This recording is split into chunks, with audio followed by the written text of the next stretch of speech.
بەڵێزان بەردەوام دەبین تەوەری دووەم و کۆتا تەوەری بەرنامە گفتوگۆ دەکەین لەم تەوەرە تا باس لەو دەکەین کە 27 دوانزەی هەموو ساڵێک بە ڕۆژی گیانی ئامادەکاری بۆ ڕووبەڕووبوونەوەی پەتا دەستنیشان کراوە. جا کۆمەڵەی خوێندکارانی کوردستان بە هاوکاری خوێندکارانی بەشە پزیشکەکانی زانکۆی سلێمانی و زانکۆی پۆلیتکنیکی سلێمانی گەورەترین چالاکی پزیشکی لە ماجدی مۆڵ ئەنجام دەدات. دەپرسین ئەم چالاکیە ئاماژەیدا چییە، واروە ئەو خزمەت گوزاریە تەندروستیانە و ئەو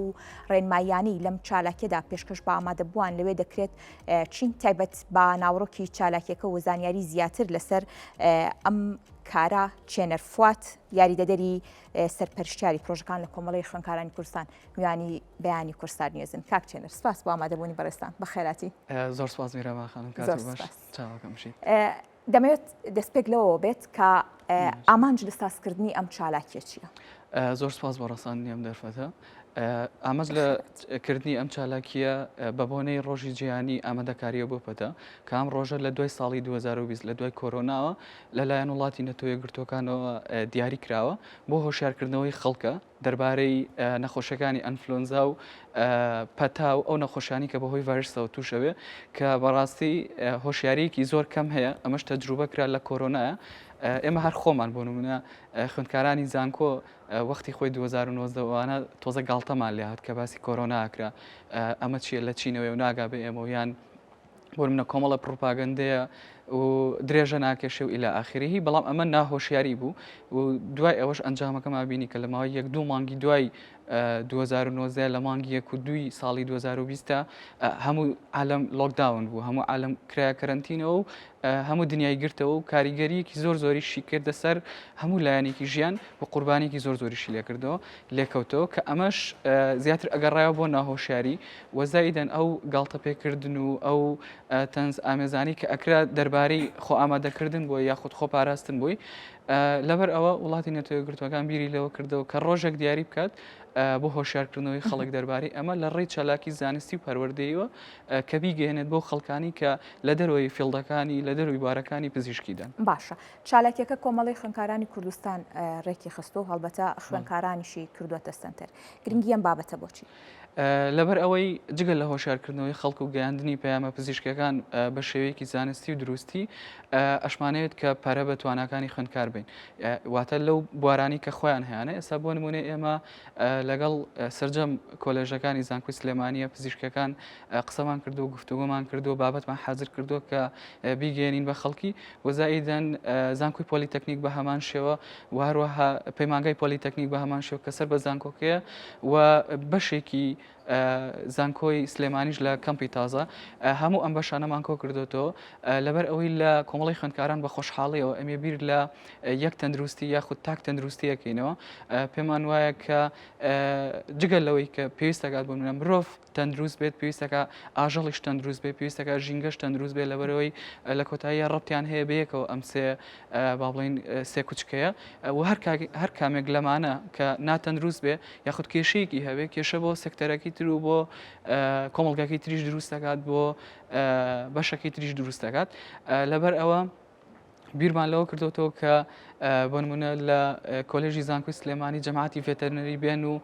کۆمەڵێک بابەتمان پێبن لەسەر ئاژەڵ و ڕەبتیکەنەوە بە تەندروستی مرۆڤەوە، ڕەبتیکەنەوە بە ژینگەوە و ڕەبتیکەنەوە بە پەتاوە، کاریگەری ئاژەڵ لەسەر پەتا ئەبێت چی بێ. لەبەرەوەی بیرمانە چێ کۆرۆنا خۆی لە شەمشەمە کوێرەوە سەری هەڵا و چەندین حاڵەتی تریژ هەیە کە بۆ شێوەیە دووبارە ئەبێتەوە. ئەم ناهۆشیاری خەڵک بگەێنین ینی ئەم هۆشیاریە بگەێنین بە خەڵک کە ناهۆشیار نەبێت دەربارەی ئەوەی کە ئەکرێت لە ئاژەڵەوە ئێمە توش بین. لەبەرەوەی کۆمەڵک ڤایرس هەیە بۆ سیستەمی بەرگری ئاژەڵ هیچ کێشەیەکی نییە، بەڵام کاتێک کێتە سەر سیستەمی بەرگری مرۆڤ زۆر کێشە دروستەکە. باشە، بەشداری پێکردنی خوێندکاران لەم چالاکیە پزیشکێدا واروها پێدانی ڕێنماییەکان تا چەند دەوا دەکات کە خوێندکار لە ئەرزی واقع لە پسپۆریەکەی خۆیدا خۆی ببینێتەوە و لە ئێستادا هەنگاو بنێت بۆ پێگەیاندنی خۆی؟ وڵاتە ڕادەیەکی زۆر باش لەبەر ئەوەی ئێستا هەر دوور نەڕۆین ئەم هەفتەی ڕابردوو ئێمە کە بۆ ئەمڕۆ خۆمان حازر کردووە ینی بەردەوام هەمویان من لە گروپاتەکان ئاگام لێ کە خۆمان سەرپەرشتی وەزعاگاکەین نزیکی 67 خوێندکارن کە بەشداری ئەم چالاکییان کردووە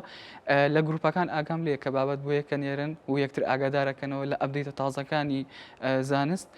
بە شێوەی نەوێ بیگەێنن بە خەڵک ینی سادە و ئاسان و ساکاریکەنەوە کەواتە هەر ئەم پرۆسی گەڕانە و هەر ئەم پرۆسی چاکردن و باڵین پارافرێزکردنەوەی بابەتانە بۆ خەڵکی خۆی لە خۆیان فێربوونە و فێربوونێکە دوور لە دەرقیات و لەبەرکردن واتە ئەم جۆرە فێربوونەیە کە بۆ خوێندکار خۆی ئەمێنێتەوە ئەم بابەتانەیە کە بە هیچ شێوازێک بیری ناچێتەوە نەک ئەوانی کە ینی بۆ نمونە لە ئیمتحانات و لە بەرەکەیت و ئیمتحانەکەیت و دوای ئیمتحانەکە بۆ منە هیچ بیرە نەماوە. باشە ئەو چالاکیە پزیشکیان یاخود ئەو خزمەتە پزیشکانی کە ئەمڕۆ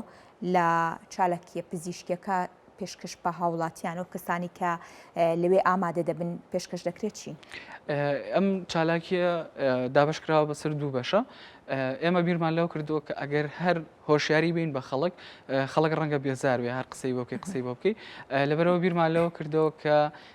بۆ نمونە کۆلێجی پزیشکی بهێنین فەحسی دانی بێ بەرامبەر بکات بۆ خەڵکی لەگە کۆلێژی پەرستاری ڕێکەوتین فەحسی زەخت بکەن لەگەڵ شیکاریەکان ڕێکەوتین کە فەحسی شەکرە و گروپی خوێن بکەن فەحسی ئۆکسجین و لێدانی دڵ و ئەوانە بکرێت وەزائیدەن بەشێک لە کۆلێجی پزیشکی گشتیشمان لەگەڵایە کە کۆمەڵک تابلوی خۆیان دەربارەی ئەو کەسانی کە نەخۆشی دەرونیان هەیە پێشکەش بە هاوڵاتیانەکەن و ینی لەوێ وەکو گەلەریەکی بچووکی لێت و بەشێکی ترمان هەیە کە پرسیار و وەڵام و برنەوەی دیارە لەوێ پرسیارت لێکرێت ئەگەر بزانیت شتێک وە خەڵاتێکی بچووک ئەدرێ بە خەڵک ئەمە هەمووی بۆ ئەوەی خەڵک پەیوەستکەینەوە بە چالاکێکە و نەک تەنها ئەوەی کە ئێمە زانیاری بگەێنی لە ڕێی بڕوشەر و لە ڕێی پۆستەر و لە ڕێی وەرەقە و ئەمانە چونکە لەوانەیە خەڵکیش بێزار بێت بۆیە چەند شتێکمان پێکەوە تێکەڵ کردووە هەم چالاکی هەم پشکنین و هەم هۆشیاری. باشە چالاکیەکە لە کاتژمێر چەند و بە دیاریکراوی لە ماژدیمۆڵ کە ئەمڕۆ چالاکیکە دەست پێ دەکات لە کاتژمێر هەتا چەند بەردەوامی دەبێت تا هاوڵاتیان ئەوەی کە بینەرن بتوانن سەردان بکەن. لە کاتژمێر سێەوە دەست پێکات سێ پاژنیەوەڕۆ بۆ کاتژمێر 9 شەو ئێمە لەوێ ئامادەبین و لە خزمەتمو کەسێکابین لە ماجیمۆڵە لە قاتی گراوندە قاتی ئەرزیە لای ستەیج و نافرۆشتەکەەوە کا زۆر بەناوبانگە و ئەکیدم خەڵکی سلێمانی زۆر باشی زانێ ماندوونەبی زۆر سپاس بۆ چێنەر فواد یاری دەدەری سەرپەرشتیاری بەشی پرۆژەکان لە کۆمەڵی خوێندکارانی کوردستان دووبارە سپاس بۆ ئامادەبوونتان بە خێراتی. بەڵێ ئازدان تای بەرگە و بابەتەکانی ڕێبیانی کورسار نیوزم پێشکەشکردن کاتتان ئارام بێت ماڵتان ئاوادان.